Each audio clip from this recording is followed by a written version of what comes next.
The footage was 11 seconds long. It had been captured by a survey drone flying over the Sunreach Ridge on Verath, a planet the galactic convergence had been trying to open diplomatic contact with for over 2 decades. The drone was not looking for anything special. It was mapping elevation data. But when the footage was reviewed, there it was, a small creature sitting at the very top of the ridge, alone, completely still, facing outward toward the lowlands below. 11 seconds, then the drone moved on. Nobody flagged it. It sat in the archive for 6 weeks before Dale Oren found it. Dale was not important. He held a mid-rank position in the contact division, which meant he read reports that senior diplomats did not have time for and wrote summaries that were sometimes read and sometimes were not. He was 34 years old. He had no special title.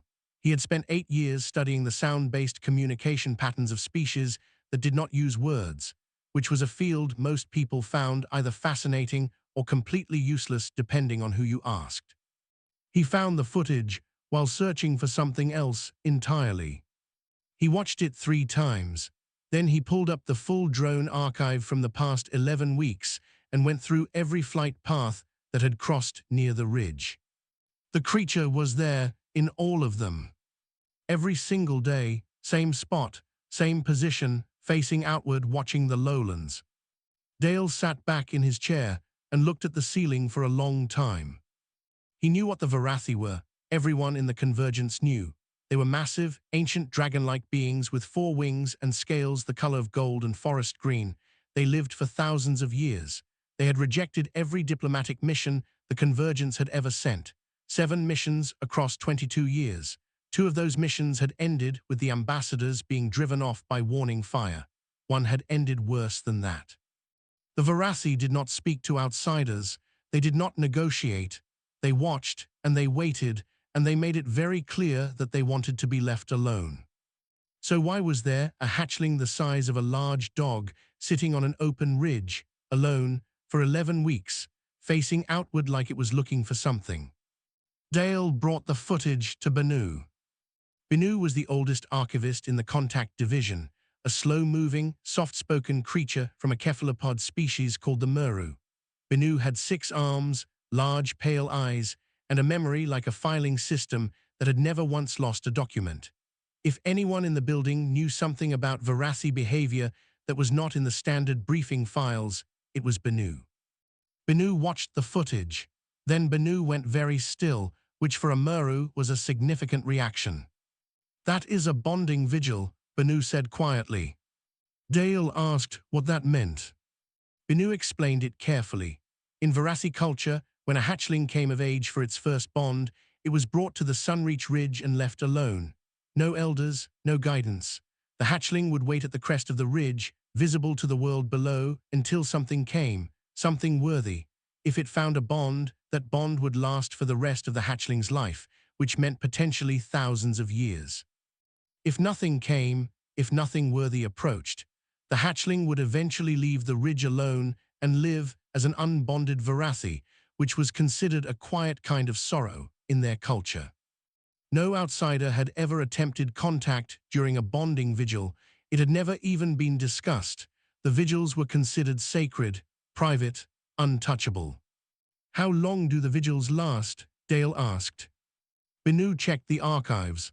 "The records we have suggest between 10 and 16 weeks. After that, the elders end it." Dale did the calculation. The hatchling had been on the ridge for 11 weeks. If the vigil had started the day the first drone footage was taken, there were perhaps 3 to 5 weeks left, maybe less. He went to the divisional director the next morning and laid it all out. The footage, Benu's analysis, the timeline. He asked for authorization to make a single attempt. No drones, no translator equipment, no formal diplomatic ceremony.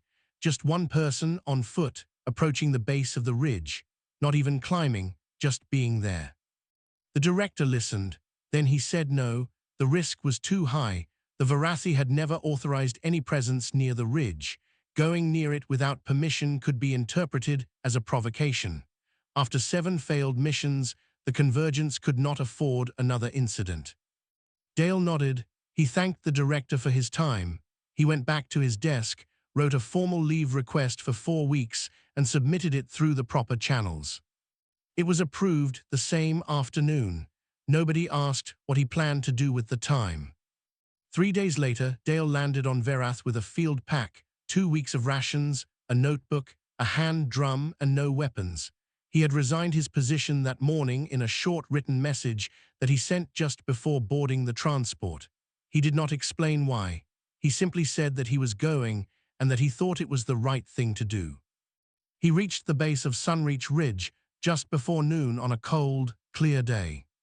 He looked up. High above, at the crest of the ridge, a pair of amber-colored eyes the size of dinner plates looked back down at him.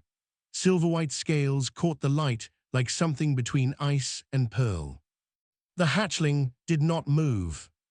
Dale found a flat rock near the base of the hill, sat down, opened his notebook, and began to draw the outline of the ridge against the sky.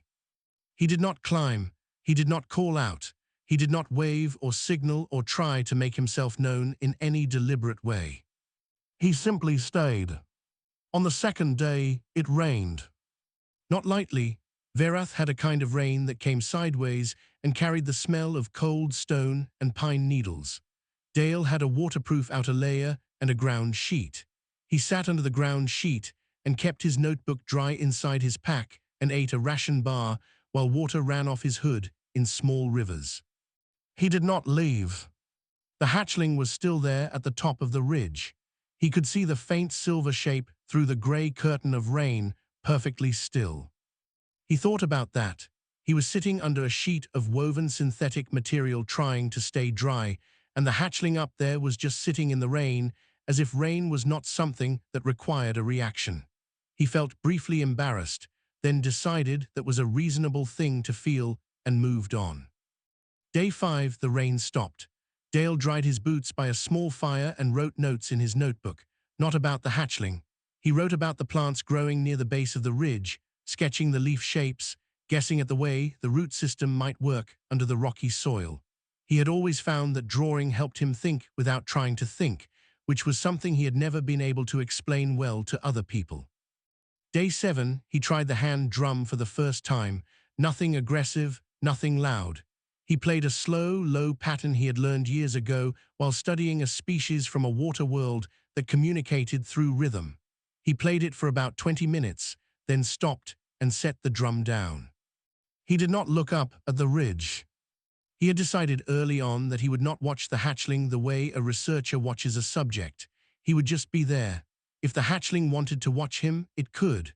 That was the point of being visible, but staring back felt wrong, the way staring at a stranger on a transport felt wrong. You could be present without being a demand. Day 9, a message came through his personal communicator. It was from his former supervisor at the contact division. It said that his resignation had been flagged as irregular, that there were questions about his conduct, and that he was requested to return for a review. He wrote back one sentence: "I am on authorized personal leave and will respond to formal inquiries through proper channels when I return." He was not on authorized personal leave. He had resigned, but nobody had technically processed that yet, and until they did, the leave was real. He turned the communicator to low signal mode and put it back in his pack.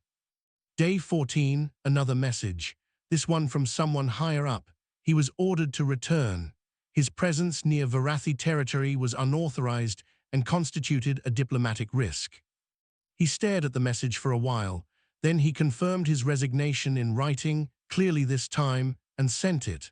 After that he felt lighter. He ate his evening ration, added a note to his notebook about the way the wind came off the ridge at dusk, and went to sleep. Day 22 changed the feeling of things. He was eating breakfast when he heard it, a sound like a storm arriving, but wrong somehow, too rhythmic, too deliberate. He turned slowly and saw one of the adult Verathi landing about a kilometer to the east. It was immense. Its wingspan threw a shadow like a building. Its scales were dark gold with streaks of deep green, and it moved with the particular heaviness of something that had been alive for a very long time and no longer needed to prove anything to anyone. It looked at Dale. Dale looked back, then he turned back to his breakfast because what else was there to do? For 6 hours, the adult Varathi sat and watched him. Dale drew plants, ate lunch, played the drum quietly for a while, wrote in his notebook. Once, he fell asleep for about 40 minutes in the afternoon sun, which he felt slightly guilty about but could not really help. When he woke up, the adult was gone. He looked up at the ridge. The hatchling was still there.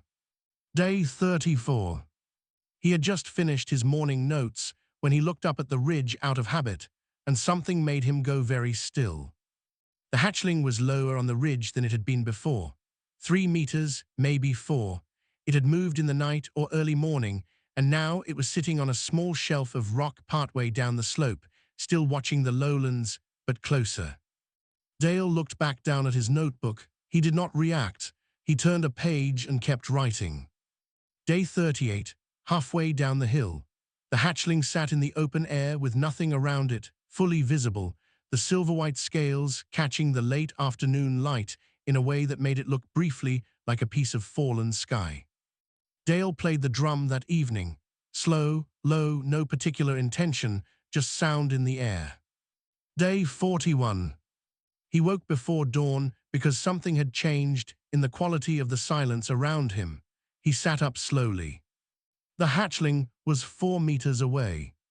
It was sitting in the sparse grass at the edge of the flat ground where Dale had made his camp, amber eyes steady and enormous, watching him with the same patient attention it had given the lowlands for 11 weeks. This close, he could see the individual scales, each one edged with a faint silver-blue glow in the pre-dawn dark.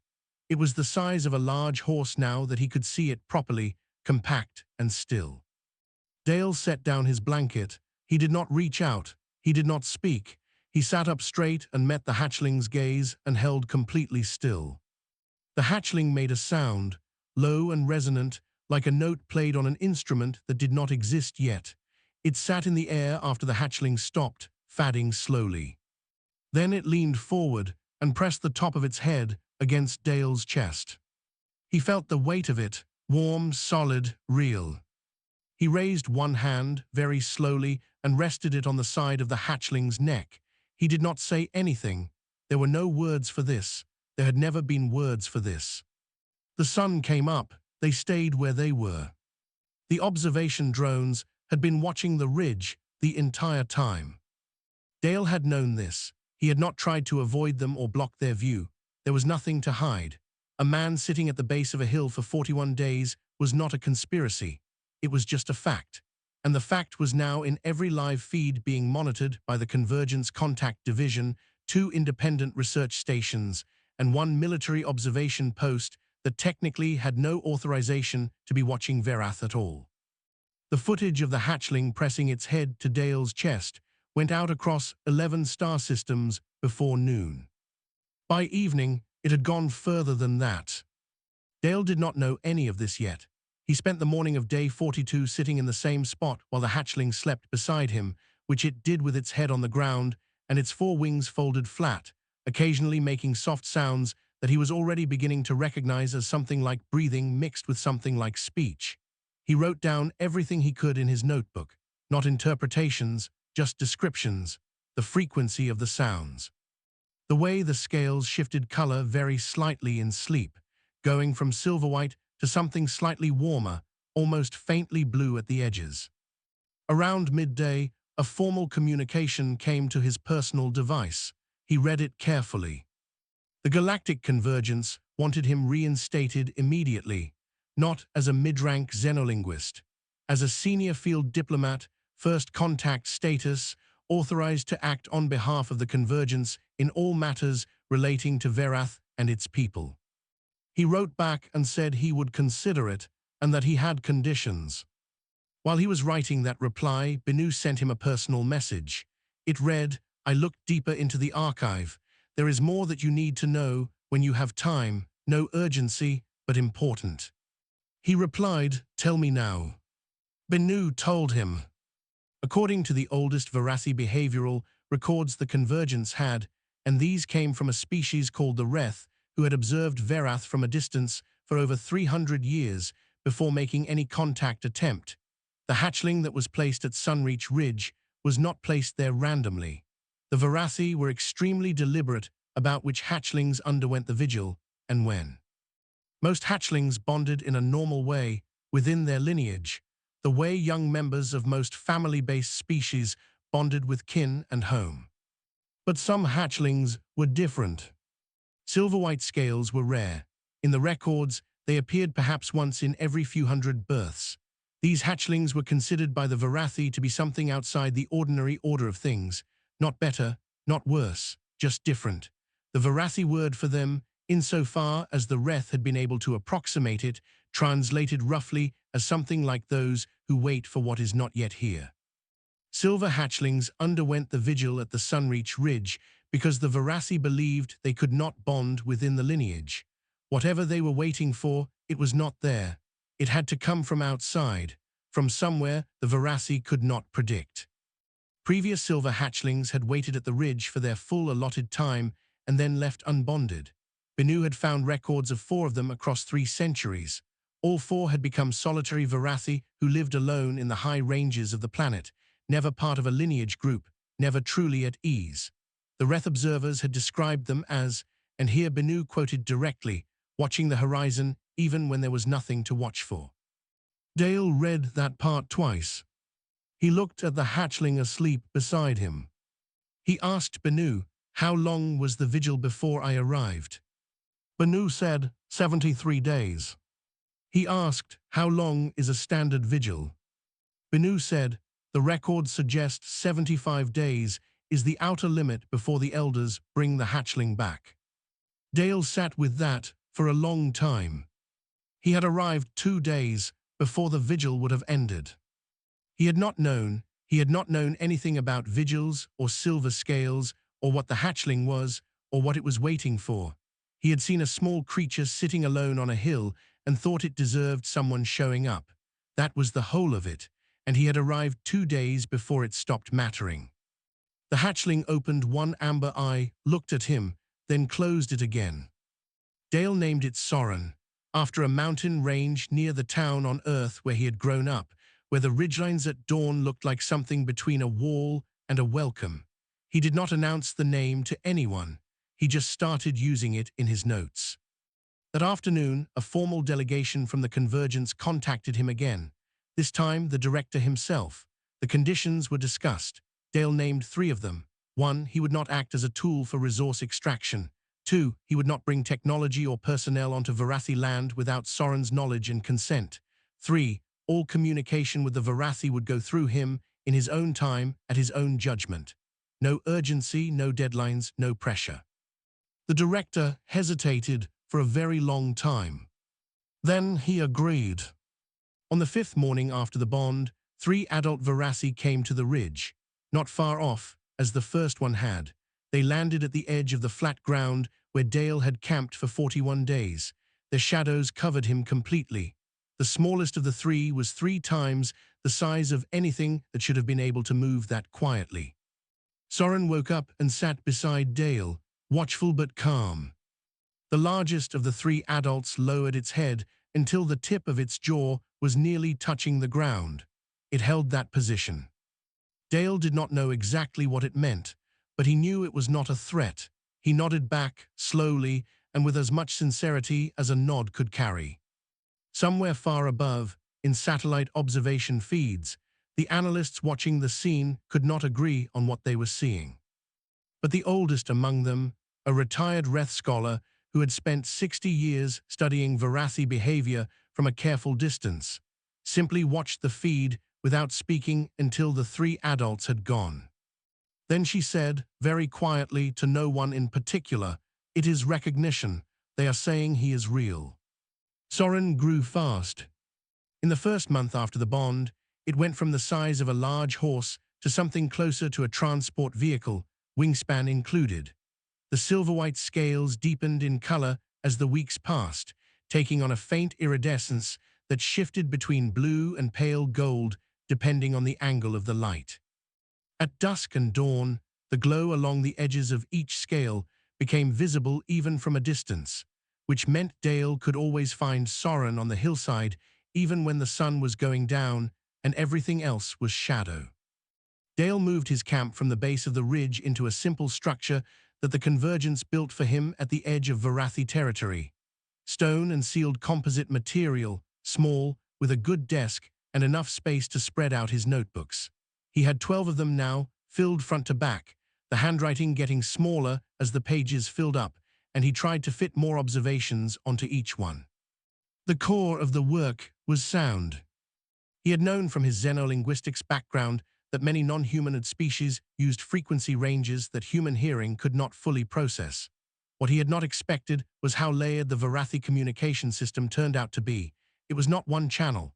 It was at least 3 running at the same time. There was the audible layer, the low-resonant sounds Soren made, which ranged from a deep single note to something closer to a chord with multiple tones at once. There was a chromatic layer, the way Soren's scales shifted color in patterns that were too regular to be coincidental and too subtle to catch unless you were watching carefully. And there was a pressure layer, controlled breath, directed, which Dale could feel on his face or his hands even when the sound itself was nearly too low to hear. He called it resonance mapping. It was a working title that he kept meaning to replace with something better and never did. The maps grew. He built visual charts on the large wall of his workspace, color shifts on the left column, audio frequency approximations across the top, pressure indicators along the bottom. Every time Soren communicated something he could cross-reference to context, he added it to the chart. When Soren was hungry, the scales along its neck went fractionally darker, and the sound was a short, low two-tone pattern. When Soren was content, the scales at its forehead carried a faint, warm gold tint, and the breath sounds were long and slow. When Soren was paying close attention to something, the way it had paid attention to Dale during the 41 days at the base of the hill, the scales went very still and the sound dropped entirely. Stillness, Dale came to understand, was a form of speech. Binu came to visit for 3 weeks and helped him refine the mapping system. Binu's pattern recognition capabilities made the color shift analysis much more precise than Dale could manage alone. Together, they identified 42 distinct communication states in the first 2 weeks of the visit. By the time Binu left, the number was over 90. It was during Binu's visit that Dale learned the thing about the political situation on Varath that made him the most concerned. A senior official from the Convergence's resource assessment body had submitted a formal proposal to the council. The proposal noted that Varath had significant deposits of a mineral compound found in the lower mountain ranges, a compound with strong applications in faster-than-light drive construction, and that now that diplomatic contact had been established through Dale's work, it was an appropriate moment to begin discussions around extraction rights. Dale read the proposal 3 times, then he wrote a response and sent it directly to the full council. He said he had not established diplomatic contact. He had not yet attempted any formal communication with the Varathi elders. He was still in the process of building a basic language framework, which was a task that could not be rushed without destroying the accuracy of what was being built. He said that any attempt to use his presence on Varath as leverage for resource negotiation would not only fail, but would communicate something very specific to the Varathi, that the bond they had recognized was a strategy, not a truth. He said that if the council moved forward with the proposal, they would lose not just this contact, but any future possibility of contact, and he said that he personally would have no part of it. The council debated for a week. In the end, the proposal was suspended, not rejected, suspended. Dale told Binu about it over a meal the evening before Binu left for the transit station. "They will try again," Binu said. "Yes," Dale agreed. "What will you do?" Dale thought about the 41 days at the base of the hill, the rain on day 2, the resignation message sent from a wet field while sitting under a ground sheet, the way Soren had walked down 4 meters on day 34 and he had not even looked up. "The same thing I've been doing," he said. Binu made a soft sound that was, in Meru terms, the equivalent of a slow nod. Outside, Soren was visible on the hillside, silver-white in the dusk, its outline faintly glowing against the dark rock of the ridge. As Dale watched, the hatchling turned its head and looked directly at his window. The amber eyes caught the last of the light. Dale raised one hand. Soren held the look for a moment, then turned back to watch the lowlands. They were both still learning what the other one was. That was all right. It was early yet. They had time, and more importantly, they had something Dale had come to think of as the most important quality either of them possessed: the willingness to stay. The request came through Soren. Dale presented it the way he had learned to present things, quietly, with time built in, without any pressure attached to the answer. He sat beside Soren in the morning light, both of them facing the ridge, and used the resonance mapping vocabulary he had spent 8 months building. The convergence wants to speak to the elders. They want me to ask if that is possible.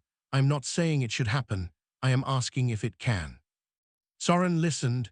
Its scales held the cool morning silver blue of attention.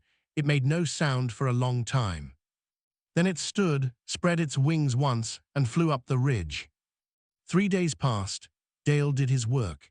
He cooked his meals, wrote in his notebooks, sat at the edge of Varathi territory in the evenings, and watched the ridge. On the second day, 2 adult Varathi flew low over his structure, not landing, not making any sound he could identify as communication, just passing over and then returning to the high ranges.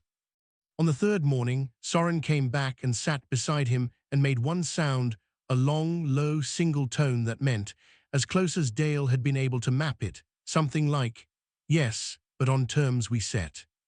He sent the answer to the Convergence Council the same afternoon. They took less than an hour to agree. The formal audience was arranged for the Sunreach Ridge, Soren's choice, which Dale had communicated clearly and the council had accepted without debate. No translation technology, no recording drones on Varathi land, though the council requested, and Dale permitted a single long-range observation feed from outside the territory. No weapons, no security personnel, no support staff. Just the Convergence Envoy, 3 witnesses, and Dale. The morning of the audience was cold and clear. Dale had asked for the time to be early, when the ridge caught the first light and the silver white of Soren's scales would be at their most visible. He was not being theatrical. He had learned that the Varathi read environments the way most species read faces. The context of the meeting was part of the meeting. Sunreach Ridge at dawn, with the lowlands still grey and the sky turning gold above the peaks, meant this is where it started. This is what it was. The envoy's name was Corval. He was an older man, experienced, from a long diplomatic career that had taken him to difficult negotiations on 14 worlds. He had spent the flight to Verath reviewing Dale's resonance mapping charts and asking precise, intelligent questions. Dale liked him immediately. They waited at the crest of the ridge. Soren stood beside Dale, fully grown now and enormous, the top of its shoulder above Dale's head when it stood at full height. Its 4 wings were folded. Its scales caught the dawn light and scattered it in faint prismatic patterns across the rock. The eldest came. Dale had not seen the eldest before. He had seen adult Varathi. He had thought he understood scale. He had been wrong. The eldest was larger than anything that should have been capable of flight, and yet it moved through the air with complete ease, landing at the far end of the ridge crest without shaking the ground the way Dale expected it to. Its scales were deep bronze, each one veined with silver at the edges, and its eyes were the pale gold of old polished metal. It had been alive long enough that the word old did not quite cover what it was. It looked at Dale for a long time, then it looked at Soren. Soren held completely still and made no sound. The eldest inhaled, a slow, vast breath, and then it spoke. What followed was the longest and most demanding act of translation Dale had ever attempted. He stood with his notebook open and his hands slightly shaking, not from fear, but from the absolute concentration the task required. The eldest's communication was not simple. It moved across all 3 resonance mapping channels simultaneously, and there were overtones in the pressure layer that he was catching at the edges of comprehension rather than the center. He translated what he could confidently. He flagged the parts he was less certain about. He did not guess. Corval asked the question they had agreed on in advance. Why had the Varathi turned away every contact for over 20 years? The eldest's answer, as Dale translated it, they came to what they wanted. They did not come to us. There is a difference between seeking contact and seeking what contact can give you. We saw the difference each time. Corval was quiet for a moment, then he asked, what made this one different? The eldest looked at Dale. For several seconds, it simply looked at him, and Dale had the peculiar experience of being read by something far older than anything he had ever stood in front of before. Then it spoke again. Dale translated slowly, carefully, "We have seen your kind on many worlds. You are not the strongest species in the convergence, or the longest lived, or the most technically advanced, or the most patient by nature. But you have a quality we have not seen in another species. When you fail, you go back. Again, again, again, not because you are unaware that you might fail again, but because you decide the return matters more than the certainty. We do not have a name for this. It is not the same as courage, it is something else." The ridge was very quiet. Corval glanced at Dale. Dale kept his eyes on the eldest, his pen still above the page. The eldest spoke once more, very briefly. Dale translated, "This one sat at the base of our ridge for 41 days with no promise of anything. On the 41st day, the hatchling came to him. He did not know he was being tested. That is the only way the test is real." The covenant of witness was signed at midday on the ridge using a form Corval had drafted on the flight in and Dale had quietly revised 3 times. It was not a resource agreement. It was not a military pact. It was a single page that said in clear and simple language that the Varathi and the Convergence agreed to know each other, to speak honestly, to come when called and to listen when the other spoke. Nothing was taken, nothing was promised except presence. Soren stood at Dale's shoulder throughout. When it was done, the eldest rose into the air without ceremony and flew back toward the high ranges, its shadow briefly covering all of them like a passing cloud. Corval let out a slow breath. Then he said, quietly, "I have been doing this for 30 years. I have never seen anything like that." Dale looked out at the lowlands below the ridge, the same view Soren had watched for 11 weeks before he ever arrived. "I know," he said, "neither have I."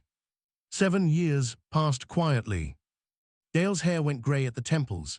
His notebooks filled a full shelf in the workspace and started a second one. The resonance mapping framework he had built became the foundational document for a new subfield in xenolinguistics, one that focused on multi-channel, non-word-based communication and had attracted, at last count, over 200 researchers across the convergence. He had not built it to attract anyone. He had built it because he needed to understand what Soren was saying. Soren was enormous now. When it stood at full height beside the workspace, its head was above the roofline. Its wingspan, stretched flat, covered the ground between the structure and the tree line at the edge of Varathi territory. The silver-white scales had taken on a luminous quality over the years, not just at dawn and dusk, but in any low light, a faint cold glow that made Soren visible from a considerable distance even at night. The amber eyes had gone deeper with age, darker at the edges, with a quality in them that Dale found difficult to describe, except as the look of something that had decided what it was and was entirely comfortable with the answer. They spent their days the same way they always had. Soren ranged across the territory during the mornings, sometimes up into the high ranges, sometimes down into the lowlands that Dale could see from the workspace window. He worked. They came together in the afternoons or evenings, sat on the hillside or on the flat ground below the ridge, communicated in the resonance mapping vocabulary that Dale had built, and Soren had quietly expanded with new elements Dale was still cataloging. It was not the same as talking. It was better than talking, in some ways, because neither of them could be careless with it. The young diplomat arrived in early spring. Her name was Nara. She was 26 years old and had spent 3 years in the new xenolinguistics program studying Dale's work. She had been assigned to the Varath contact team as its newest field member, which was a position that had not existed 4 years ago and now required a 2-year waiting list to enter. She arrived on the morning transport with 2 bags of equipment, a stack of printed resonance mapping materials, and the look of someone who had been waiting a long time for something and was now slightly afraid it might not match the waiting. Dale met her at the transport landing area. He was quieter than she had expected. She had read all his field reports. They were precise and thorough, and occasionally very funny in a dry, understated way. In person, he gave the impression of someone who had spent a great deal of time in his own company and found it good enough that he no longer felt the need to fill silences. He took her to the ridge that first afternoon. She was prepared for Soren to be large. She was not prepared for the experience of Soren actually being large, which was different. When the silver-white shape came over the high ridge and descended, the sound of the wings was something below sound, a pressure change she felt in her chest before she heard anything. Soren landed at the base of the ridge and regarded her with amber eyes from a distance of about 20 meters.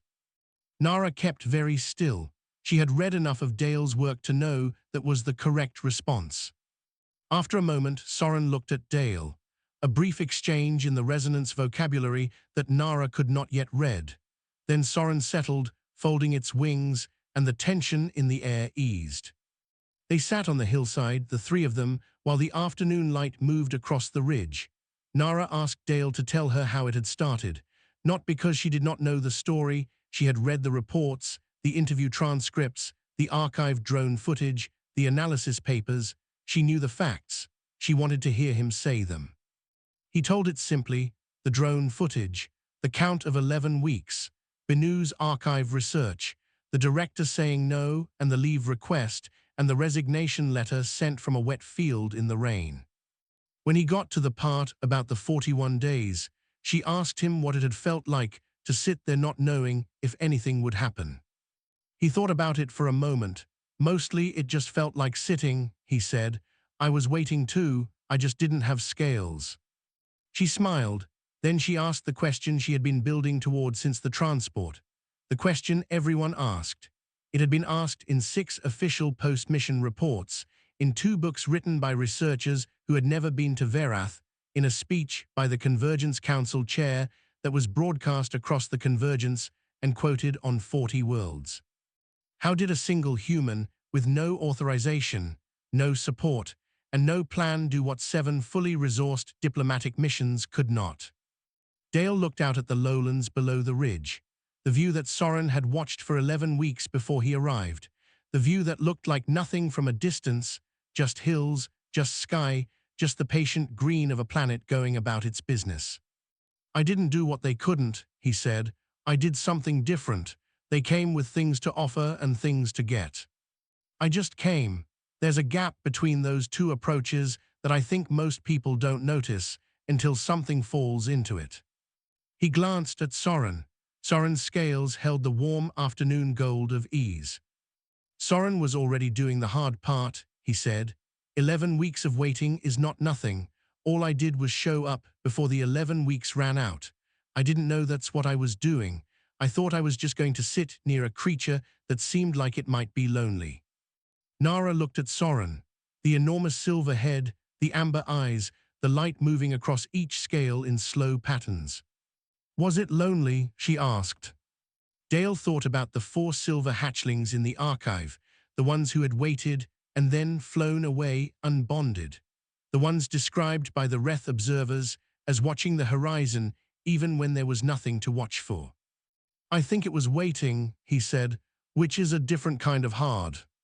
Above the ridge, a Verathi elder circled in the wide, clean air, slow and vast, making a long, slow arc across the sky. As they watched, it tilted one wing, not turning, just tilting, and held it for a moment before leveling out again. Dale raised one hand.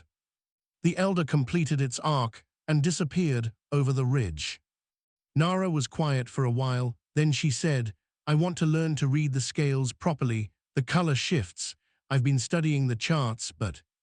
That's good, Dale said, but don't study the charts too hard at first. Sit with Soren, just be near, let it show you on its own time. She looked uncertain. How long will that take? Dale picked up a flat stone from the ground, turned it over once in his hand, set it back down. Longer than you want and shorter than you're afraid of, he said. That's usually how it goes. Soren turned its head and looked at Nara. A single low sound, quiet and brief, moved through the air between them. Nara felt it more in her chest than her ears. She did not know what it meant yet. She stayed very still and paid attention. That was the beginning.